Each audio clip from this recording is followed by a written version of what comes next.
right. So I don't have your tests graded just yet, but hopefully I'll have them back for you guys Monday, if all goes as planned. So today we started with a quiz, and so I will I guess I'll go ahead and collect the quiz.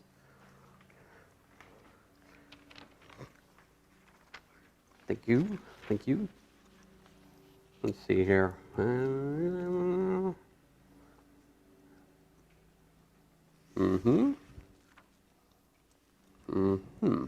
you guys are still learning, right? But I wanted to give you a chance to try. So to find the antiderivative, right? So we usually call that a big F. It's big F of x such that what?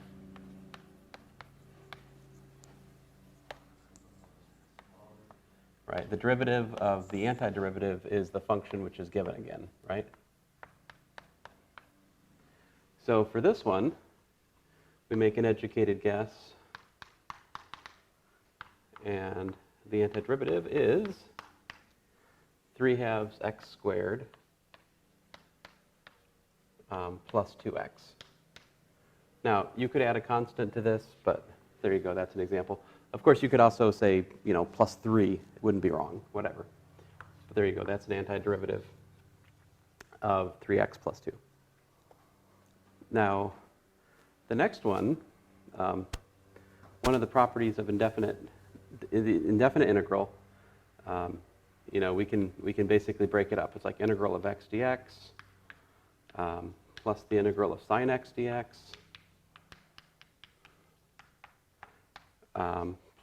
minus 3 times the integral of x to the 1/2 dx, right?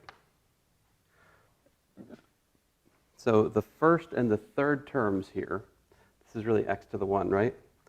The first and the third terms are taken care of by the sort of power rule for integration, which is the integral of x to the n dx is x to the n plus 1 over n plus 1 plus a constant, right? As we talked about last time we talked about these things. So to do the first term and to do the last term, I can use the power rule for integration, which is going to give me, 1/2 x squared. And then over here, let's see, what's the integral of sine x? Well, what function can we differentiate, get back to sine? How about, not cosine, but minus cosine. So we go minus cosine, and then minus 3 times, well, we do x to the 3/2 divided by 3/2, right? And then we have to add a constant because we're calculating the quote-unquote indefinite integral. So we always add a c at the end to reflect that we want the most general antiderivative. And, okay, well, I guess I can simplify that a little bit. This is 1/2 x squared minus cosine of x minus twice x to the 3/2 power plus a constant. There you go. Right, so those are a couple of just basic antiderivative problems just to get us started. Obviously, this is a skill that you guys don't have polished yet, right? And that's okay. We're just starting. But this is, you need to get really solid on doing these kinds of problems before, like, the last test and the final and stuff. Like, this is, the major calculational skill that we need to assimilate in the last part of the class. Now, I'm going to do my best to start explaining what this has to do with the area problem today, all right? So I'm going to set up the area problem for the most part of class, but I'm going to spend like a couple more minutes going over some more problems like I did at the last part of class, the so-called initial value problem.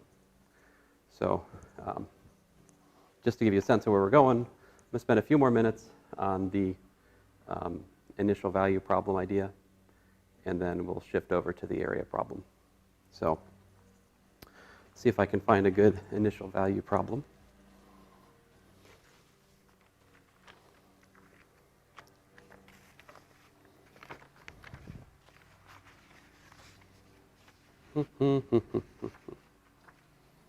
Oh, yes. So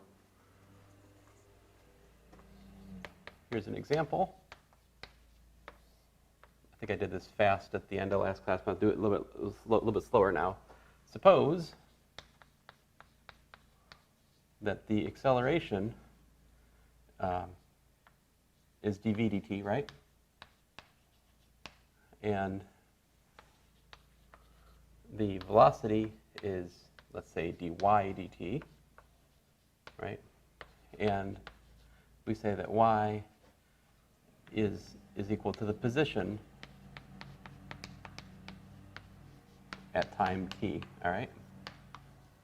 Now, I guess I should put y of t to indicate the time dependence there if you want. So y of t is position at time t, right?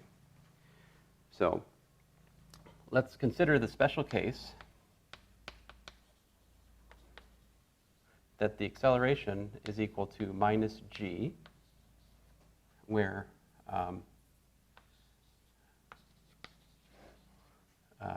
g is 9.8 meters per second squared. Of course, this is, rather famous example, and I'll be a little bit symbolic and suppose that y of time 0 is equal to y sub naught, and the velocity at time 0 is equal to v sub naught. So these are given initial conditions. So initial conditions are a set of data which are all given at the same independent parameter, in this case time. So they're initial conditions because they're all given at time 0. But in truth, you could give them at time 1 or time 2 or whatever other time. Usually we give it time 0, but that's just kind of a convenience here. So then the question, so here's our question. Goal, task, whatever you want to call it. Find v at time t and the position at time t, right? So we know and so let's do that. So we know that dv dt, right, is equal to minus g, right? So what does that make v? This means that v should be an antiderivative of minus g. So this implies that the integral of dv dt is equal to the integral of minus g dt. So I can take the indefinite integral of this, but the indefinite integral of a derivative is just the function again.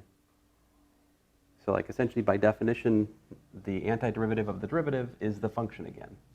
So this is just straight up v at time t, right?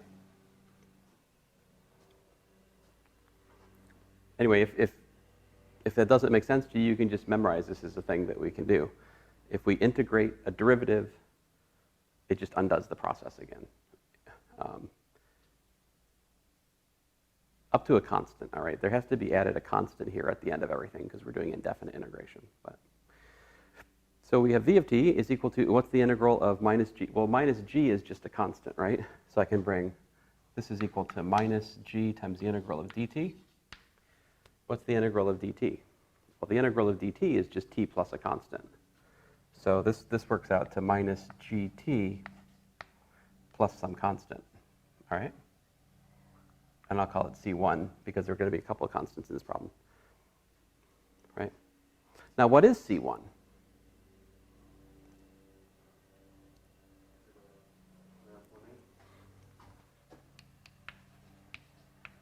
Is it 9.8?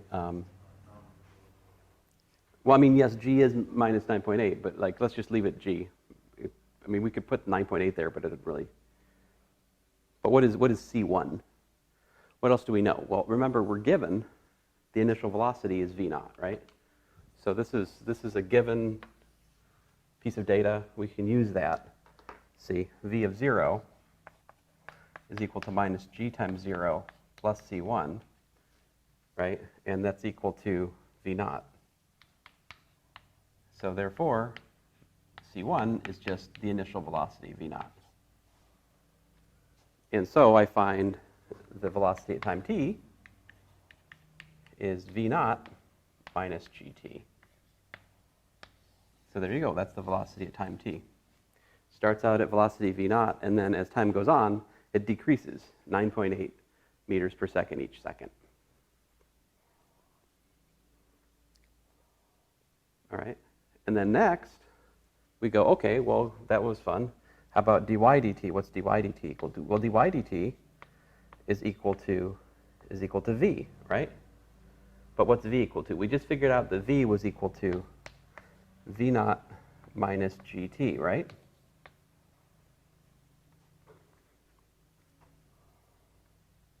And so if we take this differential equation, right, this is actually a differential equation. It's an equation that involves derivatives. If we integrate both sides of this equation, in other words, take the antiderivative of both sides, the antiderivative of the left-hand side is just y.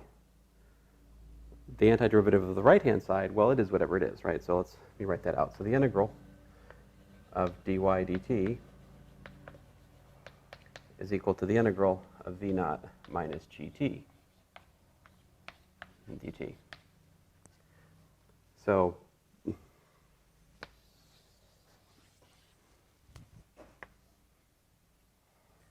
first of all, the left-hand side we can just simplify as y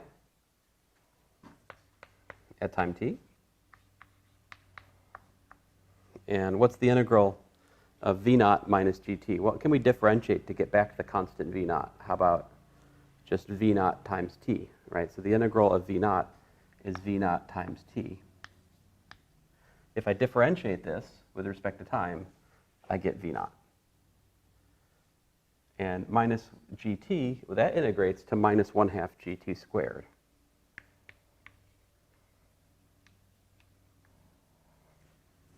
Notice that if we differentiate minus 1/2 gt squared, the derivative of minus 1/2 gt squared is minus gt because the 2 and the half cancels, right? So you should be able to see that the derivative of this term right here, right, is exactly that. Now we're doing an indefinite integral, so we have to add a constant, right? So plus c2.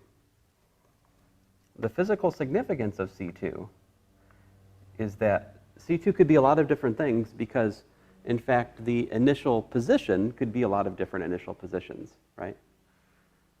And but anyway, we're given that it's y naught.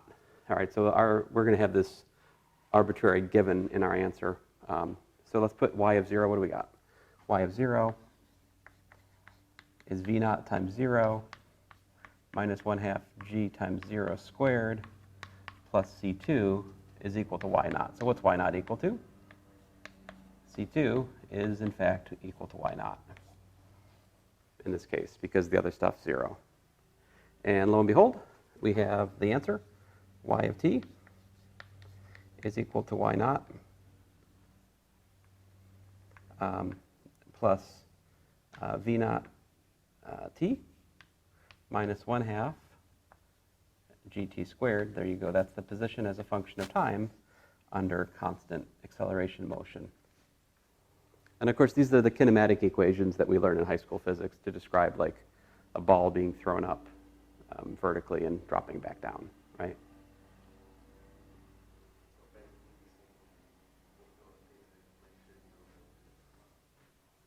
Yeah. Well, in physics, like in high school, we just give students these formulas and say use them, right? We might give some kind of like slightly bogus derivation that doesn't use calculus. If you're like in a not calculus-based physics class, you know, you can make some kind of like heuristic arguments to justify these equations using averages or something. But really, calculus is what derives these formulas. The larger point is here,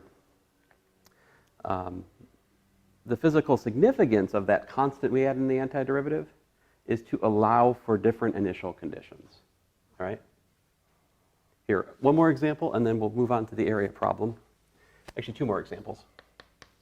So if f of x is equal to e to the x minus 3, find antiderivative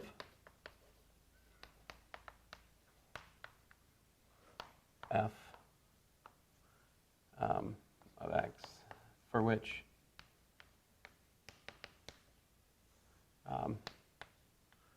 f of 0 is equal to 6.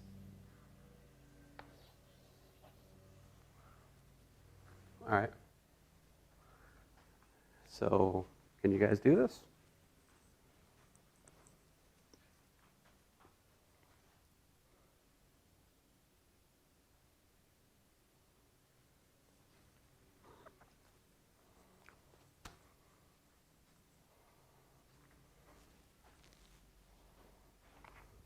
All right, so we want a function that when we differentiate, we get back e to the x minus 3. So what should that function be?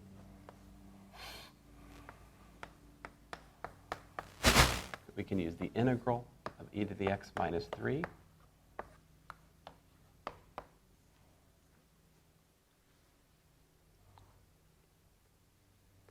So properties of the indefinite integral, it's linear, right? So integral of e to the x dx minus 3 times the integral of dx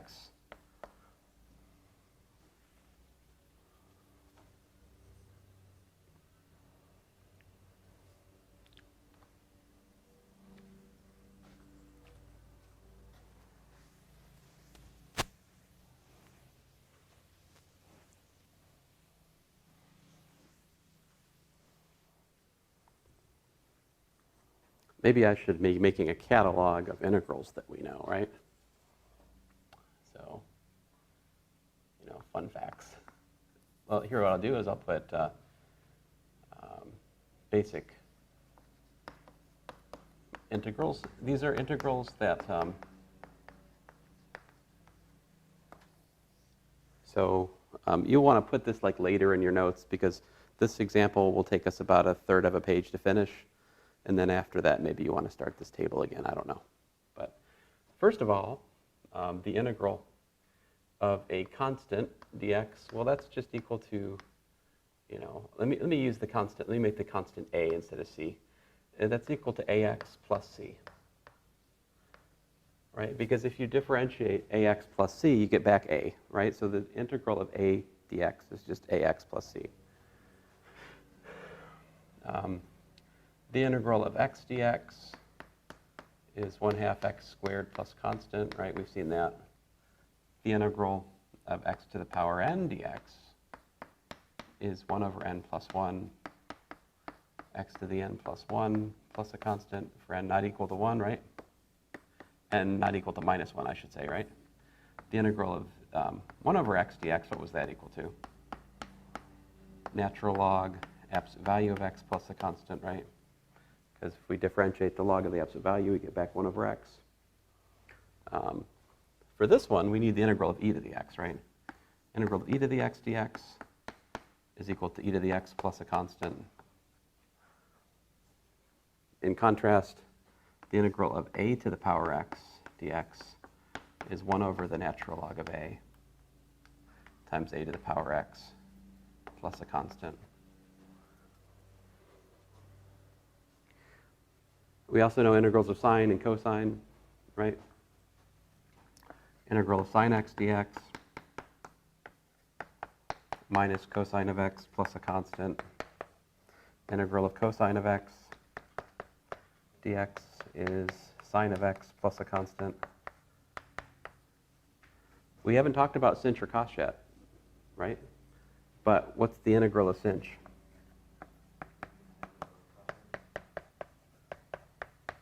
It's not negative cosh, but just cosh, because the derivative of cosh is sinh. And guess what? The derivative of sinh is the derivative of, derivative of sinh is cosh also. So the cosh and sinh, in some sense, are even easier than sine and cosine because there's no sine to keep track of. You just, sinh goes to cosh goes to sinh. The integral is kind of the same pattern as the derivative in this particular quirky case. So there's our list of basic integrals. There's more. I'm going to keep adding to this, but just to get us started here. So going back to my example, what was the integral of e to the x? E to the x, right? What's the integral of dx? Or what's the integral of minus 3?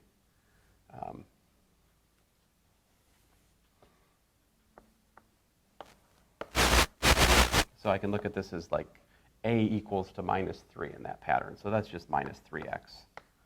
And then we have to add a constant, right? Now, what is that constant? It could be anything if this was an indefinite integral, but this is an initial value problem because I told you that f of 0 is 6, right? You might think that the constant would be 6, but that is a special thing that happened in the previous example because everything else in the antiderivatives except for the constant went to 0. That's a quirk of the formulas we were working with. This one, think through it. What's f of 0 equal to? E to the 0 minus 3 times 0 plus c, right? The thing is, e to the 0 is not 0. E to the 0 is 1. Now, 3 times 0 is 0, but this gives us 1 plus c. And 1 plus c equal to 6 has solution c equal to 5. C equals 5. So, thus, the answer here is f of x is e to the x minus 3x plus 5. So one of these initial value problems, they're two-step. Step 1, find the antiderivative of the function in question. And then step 2, use the initial condition to fix the value of the constant.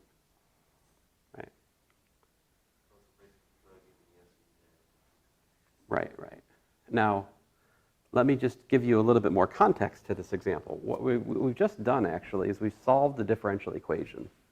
So what we're really doing is we're solving the differential equation dy dx equal to e to the x minus 3. This differential equation, what it says is the function y, whatever it is, it has a slope that's given by e to the x minus 3 at every point. And so we're saying we're looking for such a function, but we're also looking for that function such that the value of y at 0 is 6, right? And this right here, see, y equals to, e to the x minus 3x plus 5 has y of 0 equals to 6, and it solves that differential equation. So solving a differential equation can be done sometimes by just calculating an antiderivative and fitting an initial condition. Differential equations appear all over the place in science and mathematics, so it's important to learn how to solve them. Right? This doesn't really have anything directly to do with the area problem. So like solving differential equations is an interesting problem in its own right, and that's reason enough to study antiderivatives, much less the area problem we'll soon talk about. Now, just to give you one more differential equation example before I move on to area, there is, you can't always integrate a differential equation. Like when we study differential equations, we'll find that there's all kinds of other bells and whistles and sneaky tricks that you need to solve differential equations in the differential equations course. Just to give you a simple example that appears in like basic science classes, something like this, dp dt equals to k times p, where k is a constant. This is the equation of exponential growth. All right, that says that what that equation says, it says the population growth is proportional to the population there, according to growth constant k. Like the bigger the population, the faster the growth of the population, right?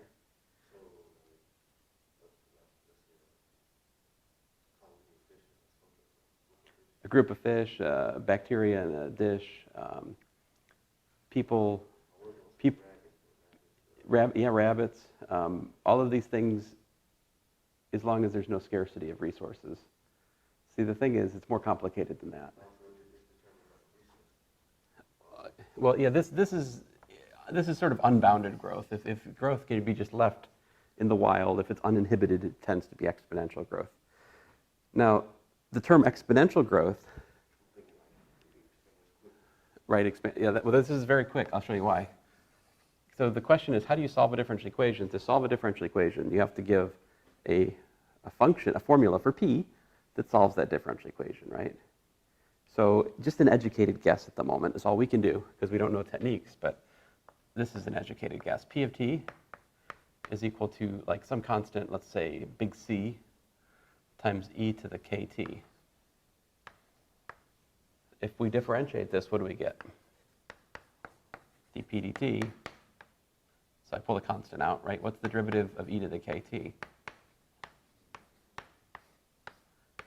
Chain rule says k e to the kt, right? But if we put the k first and the c second, if you look at this, what is that again? That's p, right? So what we have is we have dp dt is k times p. That means that c times e to the kt solves this differential equation. And that's why this differential equation is quote-unquote exponential growth, because the solution is an exponential. What's the significance of the constant c here? Right? So notice, see, there's a very big difference between this problem and the one we just worked. The way yeah, it's an exponential function, but notice that this is really, really different than the previous example, because in the previous example, the constant was added. In this one, constant was multiplied. I haven't explained why. You notice that this was just from the wild blue sky. This is just a guess on my part. In differential equations, you learn a technique that puts the constant there multiplicatively. For now, it's just a guess. But if we plug in times 0, you can see the significance of this. What's p of 0? It's c e to the 0, right? So if you were to call this the initial population p naught, then you would have the perhaps familiar equation p of t is the initial population times e to the kt. There you go. That's exponential growth. It's also the formula for continuously compounded interest. But anyway. Okay, so many other differential equations. There's more techniques, and come back to that in a later course. That's just a short shout out to differential equations. So let me get back to our other thing on our list of things to do, which I keep forgetting to. We've gone down this path before, right? We've gotten these, but what else? There's more we could do there, right? What else could we do before Now tangent's hard because to integrate tangent, you'd have to. So let's think about that for a second. Integral of tangent, right?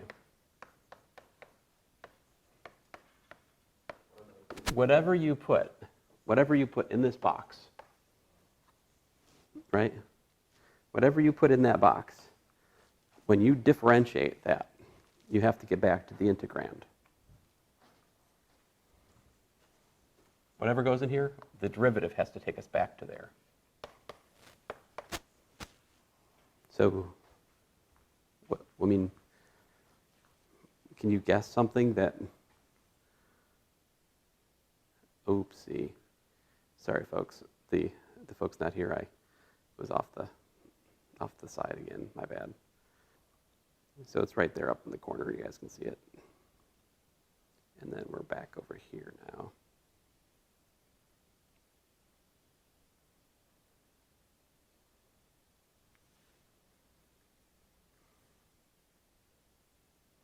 So it's not at all obvious what to put in that box. Can you guess?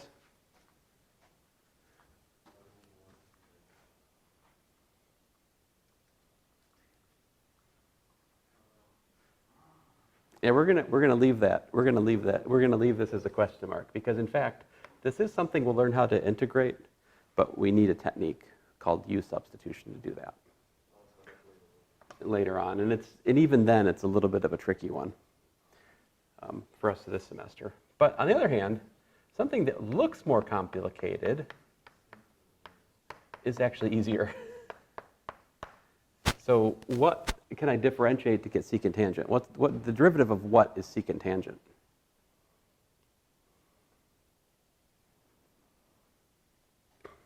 And how about the integral of secant squared?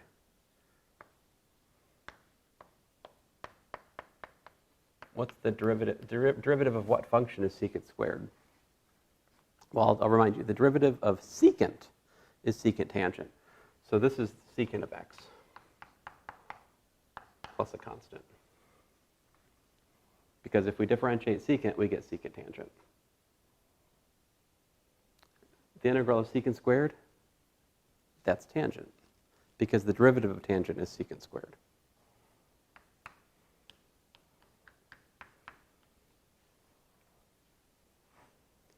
I mean, and likewise, integral of cosecant, cotangent, and the integral of cosecant squared, minus cosecant, plus a constant, of course, and minus cotangent, plus a constant, right?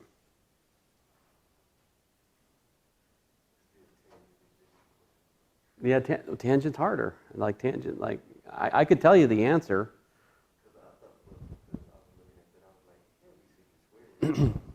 I mean, if you guys want, I can tell you the answer. I mean, let me tell you the answer so you understand why you can't guess it. The answer is the natural log of the absolute value of the secant of x plus the constant, if I remember right. Think about that for a second. Yep, that's it. I mean, obviously, right? No, I mean, no. I've never met a student yet who guesses that without prompting. Right? We'll find a method to derive that in about a week. Okay? So let me focus back on track here. What are the integrals that we can just write down? The question is, what are the derivatives that we know? Because we can go backwards. Another example. We know that the derivative with respect to x of inverse tangent of x is what? And what's the derivative with respect to x of inverse sine of x? Well, inverse tangent differentiates to 1 plus x squared. Inverse sine differentiates to 1 over 1 minus x squared. Right? So these differentiation formulas give us corresponding integration formulas. In particular, the integral of dx over 1 plus x squared is equal to inverse tangent of x plus a constant, because I go backwards. So differentiate like this, integrate like that. It's an antiderivative. And likewise, the integral of dx over the square root of 1 minus x squared is inverse sine of x plus a constant. All right? So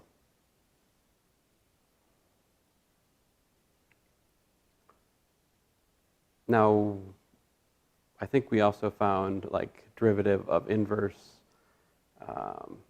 hyperbolic tangent and the derivative of inverse hyperbolic cosine. You could go back to those and, find additional integration formulas from those, but I won't try to remember them off the top of my head at the moment. All right. So the more you know, right? The more derivatives that you know, the more antiderivatives that you can educated guess backwards, right? But even simple things that we can differentiate all day long, like tangent, we can't guess what function, when differentiated, gives us back that function, right? Taking an antiderivative of a given expression is actually much more complicated, because we don't have the quotient rule and the product rule to work with. We have a chain rule, but it's kind of more slippery. It's called U substitution. We'll get back to that. All right, so anyway,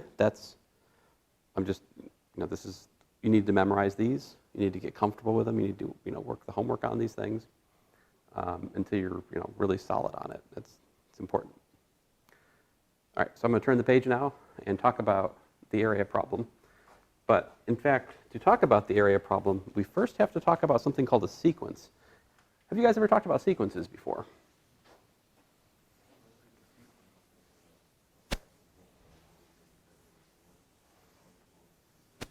Are you thinking like a time ordered sequence of events?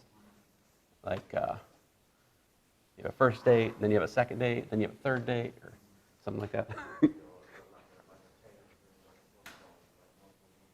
Oh, like first down, second down, third down, something like that, or yeah, that's a common use of the word sequence, right? But yeah, a sequence, in a nutshell, in the common usage of the term, I would say it's an ordered list of events, right? And typically time ordered. Now the sequences we talk about in here, especially with regard to the area problem, they don't necessarily have anything much to do with time. All right.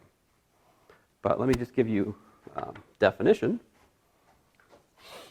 So this is a topic that we'll come back to in Calculus 2 and talk about a lot more.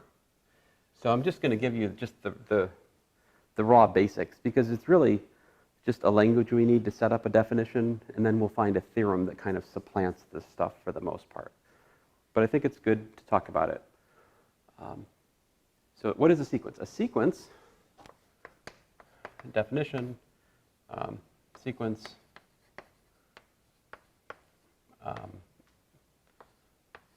of real numbers is function A from the natural numbers to the reals, where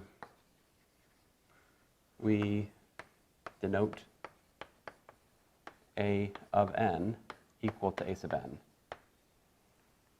right? Often, a sequence is identified with its range.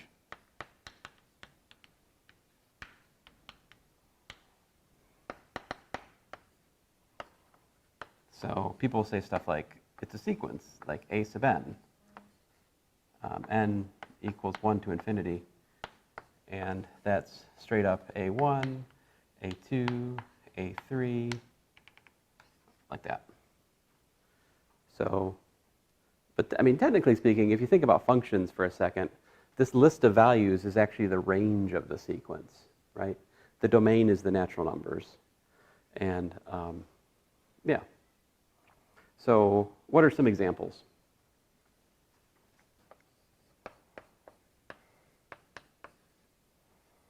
You could have something really simple like A sub n equal to n.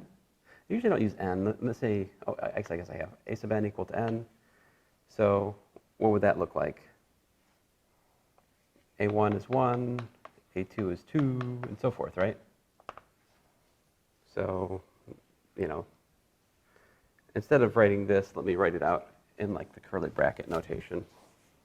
So A sub n equal to n gives us 1, 2, 3, 4, like that. That's a sequence. Here, let me give you a somewhat famous one. And I'll just write it as a list, and then you guys can tell me what's going on here. So 1, 1, 2, 3, 5, 8, 13, 21. Can you guys tell me the next?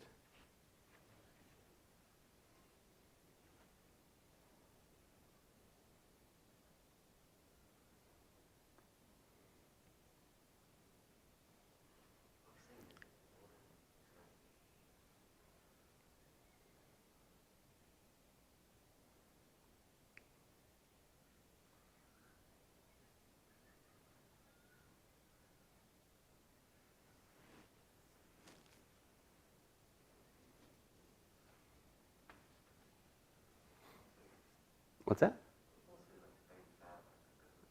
35 is close to right. 34 is the next one. Yeah, what's the next?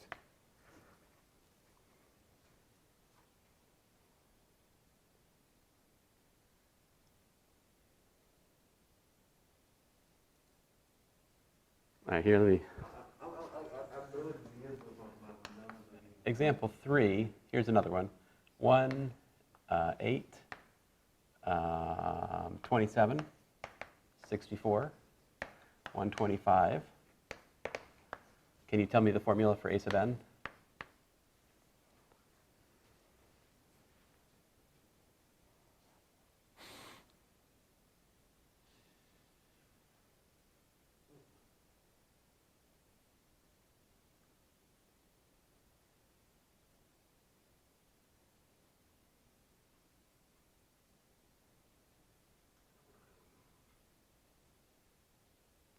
So let me write it a different way. This is 1 cubed, 2 cubed, 3 cubed, 4 cubed, 5 cubed. So the formula is, yeah, n cubed. In contrast, there's not as, like, what's the formula down here? That's not how this is working. What's going on here is the sum of the first two gives you the third. The sum of the second two gives you the fourth, right? So it's always the previous two added together gives you the next one. So this is so forth and so on. So here we have a sub n is equal to a sub n minus 1 plus a sub n minus 2, a sub n minus 1 for n greater than or equal to 3. And a sub 1 is 1 and a sub 2 is 1 by definition. This is what's called a recursively defined sequence. These are important to computer science, right? Recursive definitions are really important to computer scientists.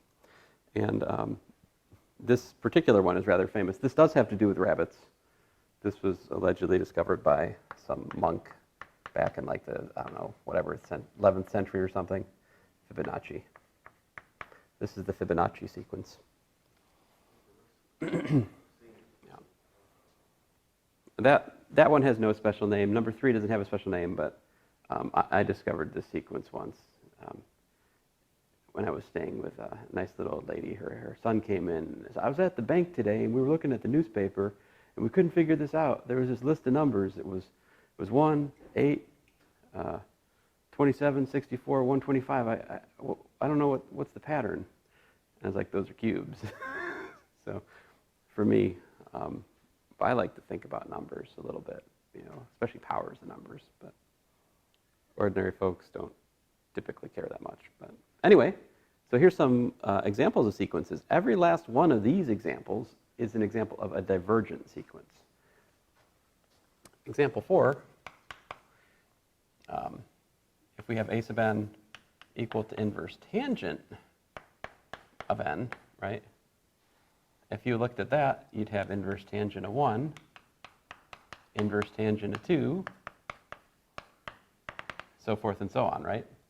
And we could graph that because we know what the graph of inverse tangent looks like, right? It has horizontal asymptotes at plus or minus pi over 2, right? So what does the graph of a sequence look like, by the way? It's not this whole thing, right? The sequence is discrete. It's just defined at 1, 2, 3, 4, right? So sequence, the graph of a sequence, if you wanted to visualize it, it's really like dots, right? So like inverse tangent of 1 is pi over 4. It's like halfway. It's right here. Then this would be like 2, 3, and so forth, right?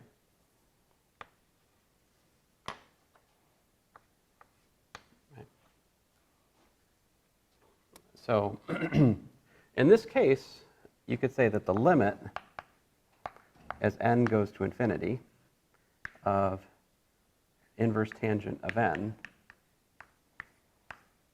is equal to, well, pi over 2.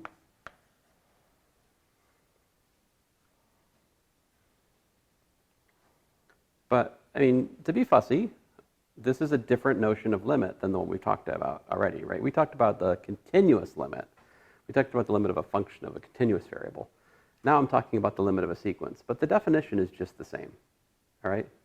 The definition, here it is.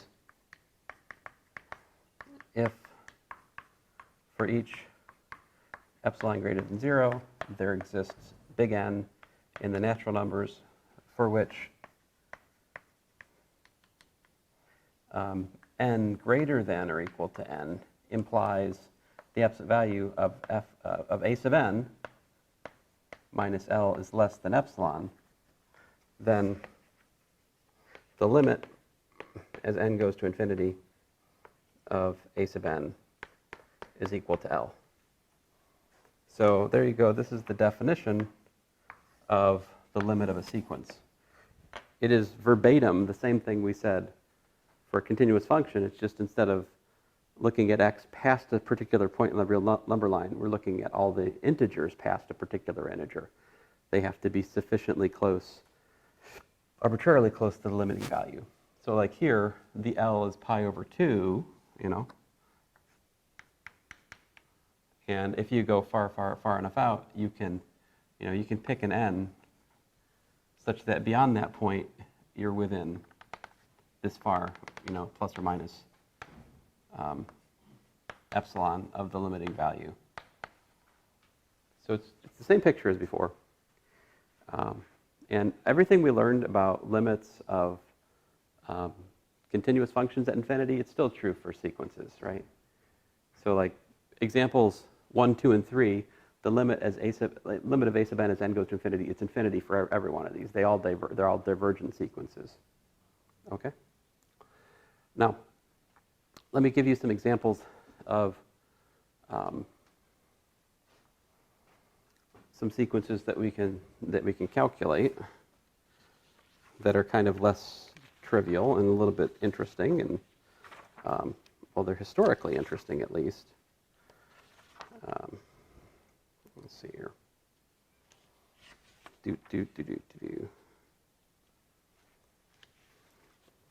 Oh, actually, I need to make a definition. I almost forgot. And a lot of people wouldn't even bother making this definition, and students probably wouldn't even notice, but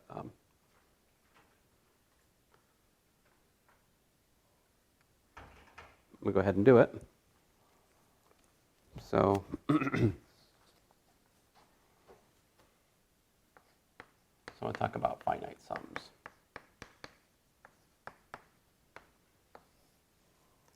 So suppose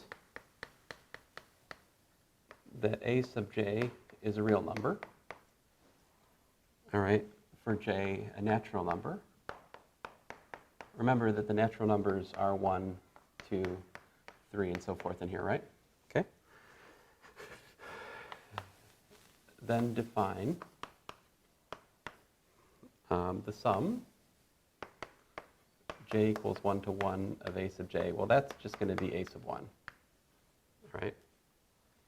And the sum j equals 1 to n of a sub j, well, that's going to be a sub n plus the sum j equals 1 to n minus 1 of a sub j. So this altogether is a definition,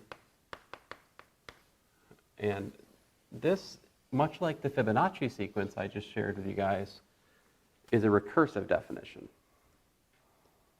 All right? So this is how we define the finite sum, right?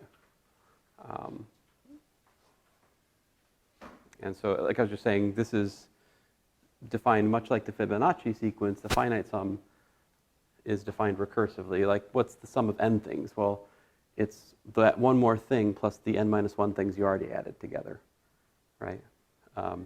So this recursive definition, just to break it down, we have, for example, the sum j equals 1 to 2 of a sub j. What's that work like?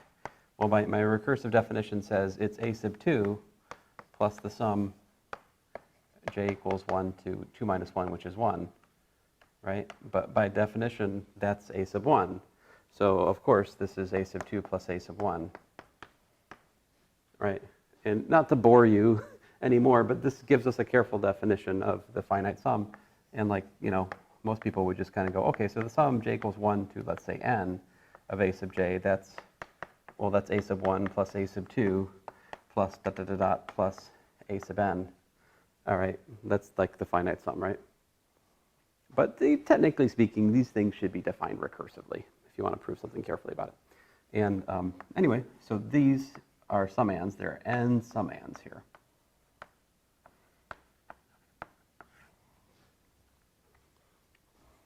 So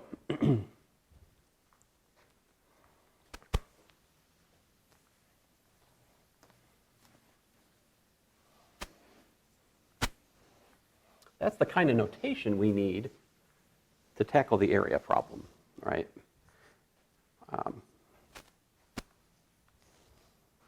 So let's see here. Before we get to that, I think I owe you at least a couple of calculations, right? Example 1 for finite sums. How about this?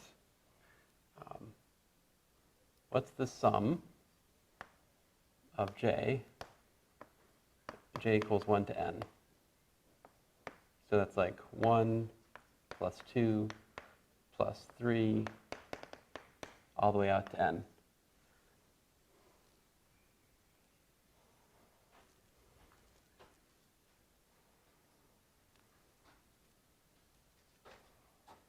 So there's something really neat here. There's actually a straight up formula for this, right? It turns out that this is equal to, did I move my, yeah. This is equal to 1/2 n times n plus 1.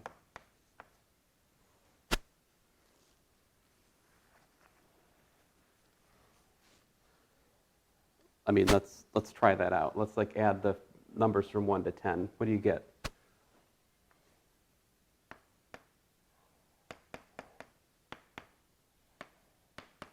One plus 2 plus 3 plus 4 plus 5 plus 6 plus 7 plus 8 plus 9 plus 10, right?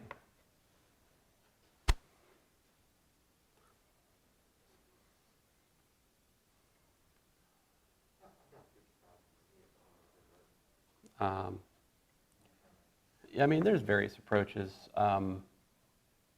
Like if I take the first 4 numbers, I get, and I can never stop. I get 3, 6, 10, 15, 21, 28, 36, 45, 50. I get 55. I got 55 as well. And what is that equal to 1/2 of 10 plus 11? I mean, 10 times 11?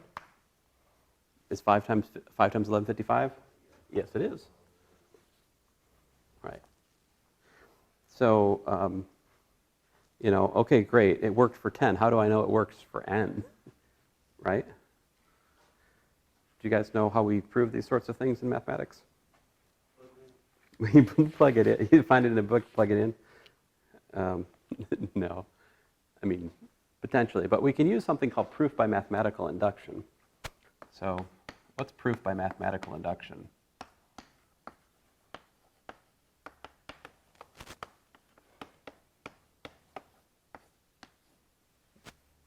So the way proof by mathematical induction works is you suppose you have a statement that you want to be true. So to prove statement Pn true for all n in the natural numbers, you do 2 things. Number 1, you show that the statement is true for 1. And then number 2, you show that Pn true implies Pn plus 1 true. So this is proof by induction. You show that the first step is true, and then you show that the arbitrary, the nth step being true implies that the n plus 1th step is true. Okay, so is P1 true? What happens when you put n equals to 1? So our Pn, the thing we're trying to prove here at the moment, is this. This is the statement. Ooh, pressed too hard on my thumb. It hurts. What happens when you put in 1? What's the sum j equals 1 to 1? Well, it's just 1. Is 1 1/2 of 1 times 2? 1/2 of 1 times 2, that's 1 again. 1 equals 1, hooray! So P of 1 is true. So we're going to assume that Pn is true, right? And so that means we get to assume that the sum j equals 1 to n of j is 1/2 n times n plus 1. That's the so-called induction hypothesis. All right.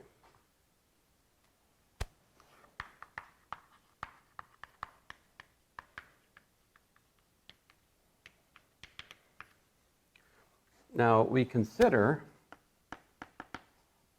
Pn plus 1, right? So we want to consider the sum j equals 1 to n plus 1. Right? Now what's the definition of the finite sum? How did we just define the n plus 1th sum? How does it relate to the nth sum?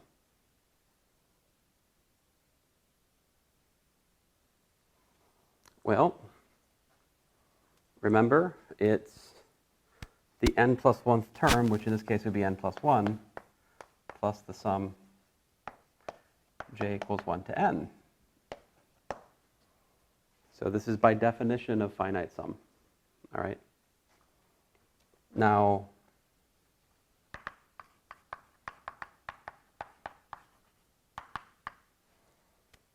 what can I do? I can use the induction hypothesis. See, because I've already assumed that we know this is equal to that, right? So I can take this guy and put that in its place. And then what does that give me? Well, that gives me n plus 1 plus 1/2 n times n plus 1.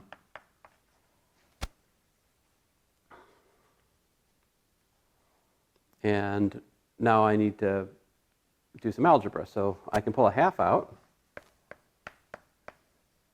And I have 1/2 n times n plus 1 plus 2n plus 2.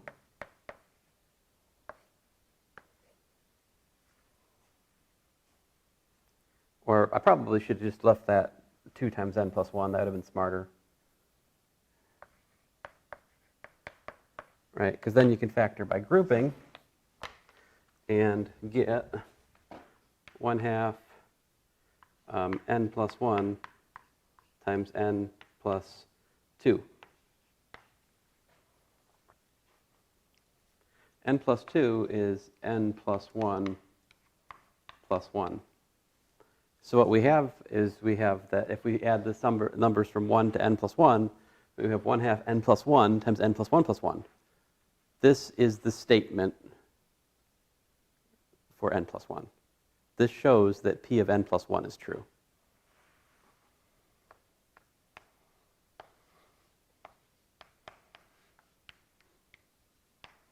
And then we conclude that by mathematical induction, this formula is true for all n. Okay, so this is a proof by mathematical induction. This is not something I test in here, obviously, but I think it's important for calculus students to see at least one clear exposition of this in the semester, and this is where I do it. All right? Now, this is something we come back to and teach again in the proofs class, like the introduction to proofs class.